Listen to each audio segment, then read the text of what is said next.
Welcome everyone and everybody. My name is Luxeley. I'm on Sindoran Pain, my Revenant, and of course Guild Wars 2. And now I'm faced with a conundrum. What do we do? Do dodge?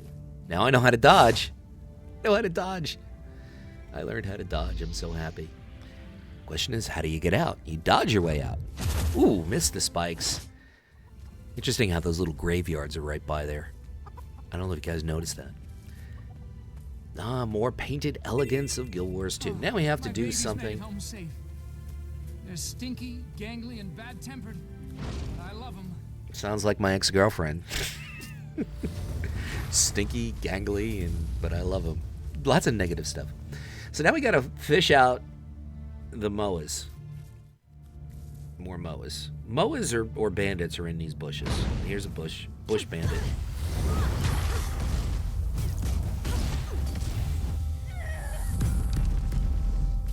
Feels so pro. Suspicious bush again.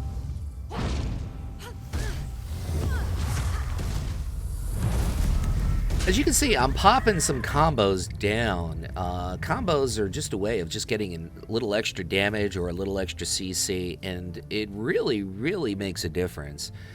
What happens is you have a combo field, and then you have a combo finisher, and it creates another effect. Now, that effect could be CC, that effect could be AoE damage, that effect could be single target damage, it could be direct damage, it could be damage over time. It all depends on the combo field and the combo finisher, so it combines into different things. There's several of each. I'm thinking of making a video on that. Let me know if you guys would be interested in seeing something like that, about all the different combo fields and the effects and the different professions that can produce certain fields and also produce certain effects. It all sounds very confusing, but the reality is it's not. It's once you get it down, you can learn how to maximize it, and it's going to help you in every aspect of the game. And it does extra damage. It really does. There we go. That's the combo field, and there's the combo effect, which is area might, and it gives me some stacks of might. It's really cool. Combo effect, combo field, dead NPC. But it's okay, he'll come back again and be there to kill for somebody else. That's the way it works. What do we have here? This is the Bandit hideout.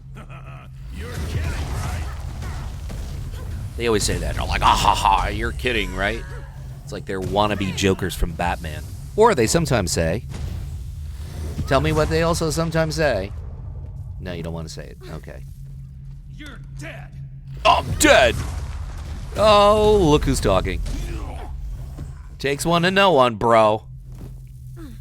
I am a Revenant, of course. So I am dead, and I come back to life, and I kill you. That's the way it works. Ta-da! And we hit level 5. I feel like a pro. I'm level 5. Show me the raids. Show me the raids. Show me. I forgot what level you could jump into arena with, which AKA or battleground or PvP.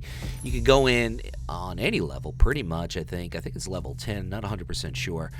I just prefer to learn how to play my class before I just jump in at level 5, because I know for myself, when I walk into an arena or battleground or PvP setting, and I see players that don't have a good X-mute. Their outfit is just old, disheveled. Looks like they got it at the 5 and dime of Guild Wars 2.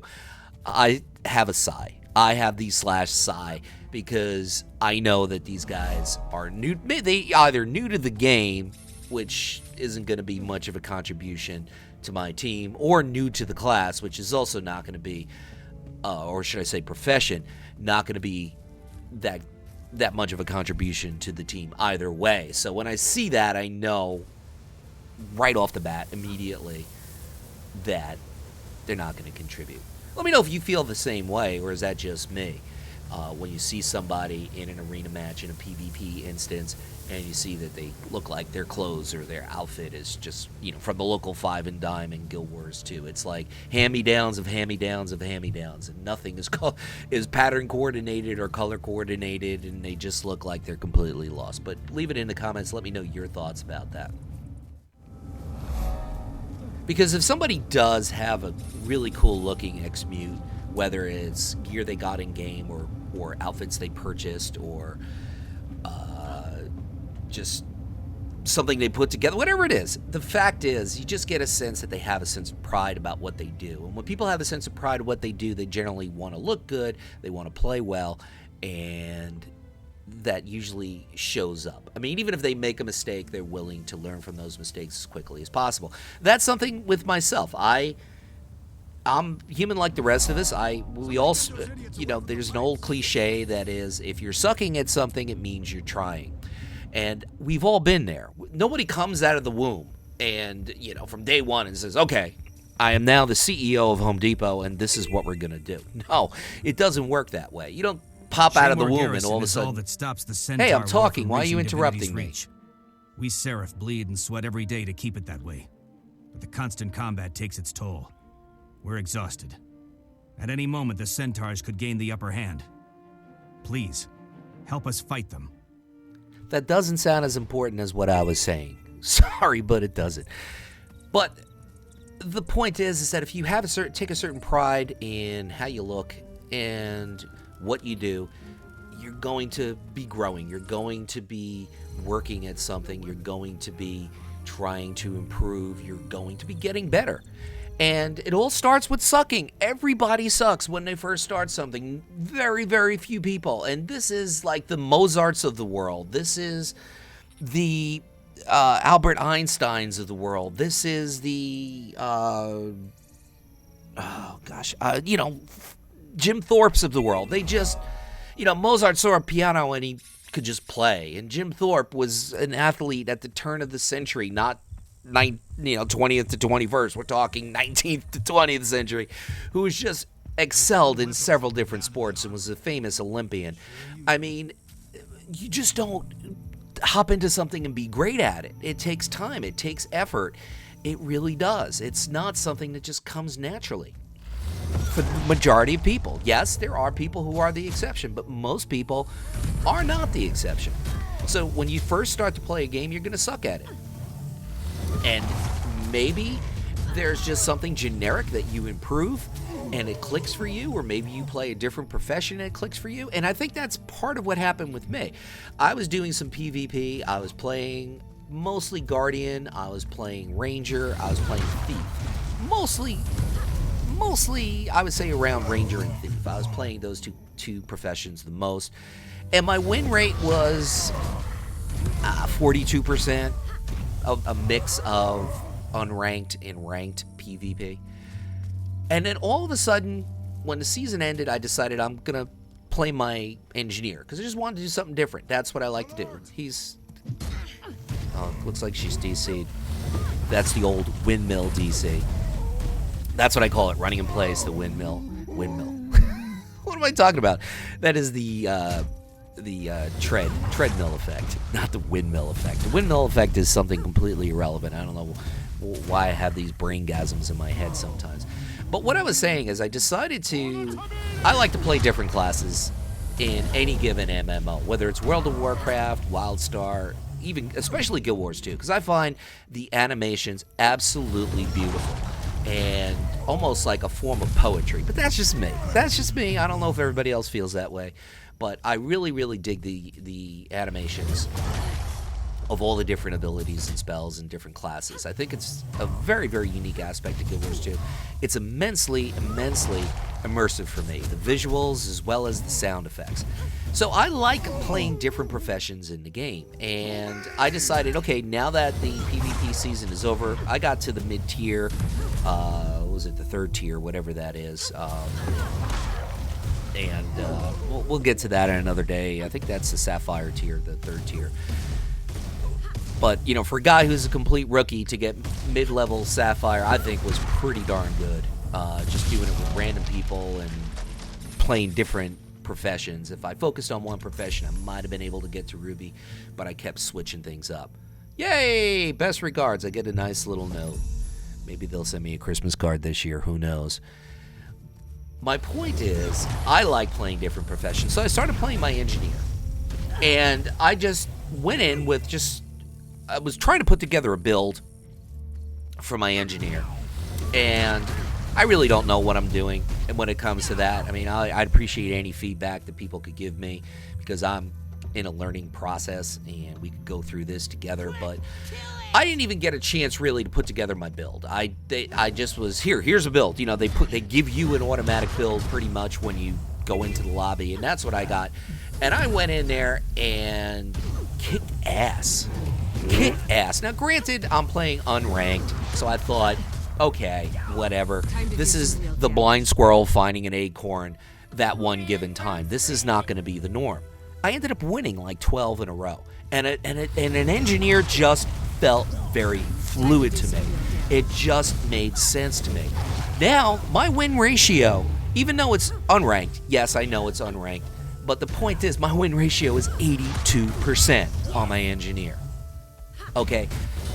An engineer is not one of the all-time OP classes or professions in Guild Wars 2 in PvP. It certainly isn't. It's probably middle of the road, very much a fair play. But for some reason, everything just clicked with me. You want to tell me that a Guardian is OP? Absolutely. You want to tell me a Necromancer is OP? Absolutely. Everybody else? It's all a question of how well you play your tune. Hey, I'm level 6. Throw me a party. Give me 6 birthday candles. I'm 6 years old today. So, I'm playing my engineer, and okay, you want to say it's unranked PvP? Fine, it's unranked PvP. But that's a differential of 42% as opposed to 82%. That's just too huge. Yes, lesser competition, but something just clicked with an engineer for me. And it just makes sense, and I like it, and I'm having a lot of fun with it. I'm very, very anxious and excited to delve into the next PvP season, and my goal would be to get to Ruby. Step it up, get to Ruby, and I'm certainly going to be focused on Engineer, because that's just what makes sense to me. If all of a sudden I hit a losing streak, then I'll switch it up and try something else. But I was just having an absolute blast with the Engineer, and it's amazing that my win ratio is twice as high as the other classes. What are your thoughts on it? Leave it in the comments. Let me know. I cannot see how it's just playing lesser competition, and that's the difference. That it's too much of a differential. I even found myself as an engineer being able to handle 1v2s in some cases. I even have video of me handling 1v3s for a period of time and holding it over. And I was not able to do that on any of the other professions that I played, ranked or unranked. So I think it's a combination, just like me taking like a duck to water. But I don't know. Let me have my little gold star for the refrigerator this one time, please. Thank you. Thanks for playing. Hey, Mr. Skrit. I'm digging the Revenant too, though. I really there isn't a class in this game or a profession in this game that My knowledge grows. see. Your knowledge grows. You're becoming a better Revenant, and it's evident. So we have a few new abilities here.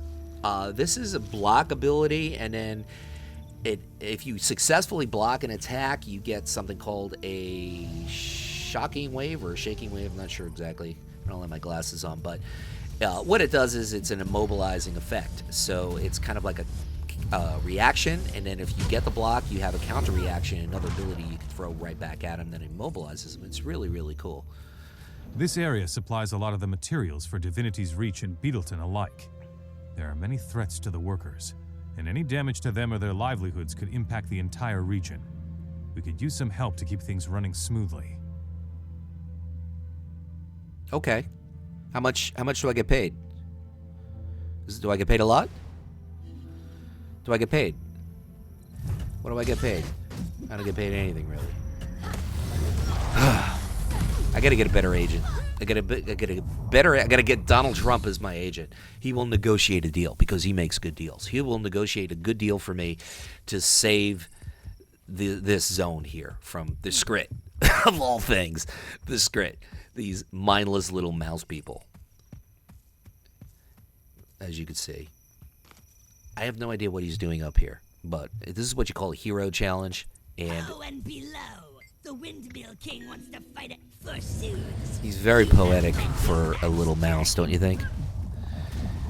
So yeah, we have to defeat them. You get a hero point, and hero points help you build up your character, different attributes, different schools of magic, schools of abilities that you could allocate strength to, added abilities to. It's really, really interesting, and there's a tremendous amount of combinations that you can put together in Guild Wars 2 to create your character. And that's one of the great things that I really love about the game. There's a lot of creativity involved. There's a lot of individualism involved in how you put together your character, whether it's just looks or it's the composite of what brings to battle. No, I am not a dragon, but sometimes I do think I'm a dragon because I'm a big fan of Game of Thrones and George R.R. Martin, so maybe I am a dragon. But I think we're going to wind things up right about here. This is Luxeley saying, whatever it is by you, morning, afternoon, or night, make it epic, make it awesome. Have a good one.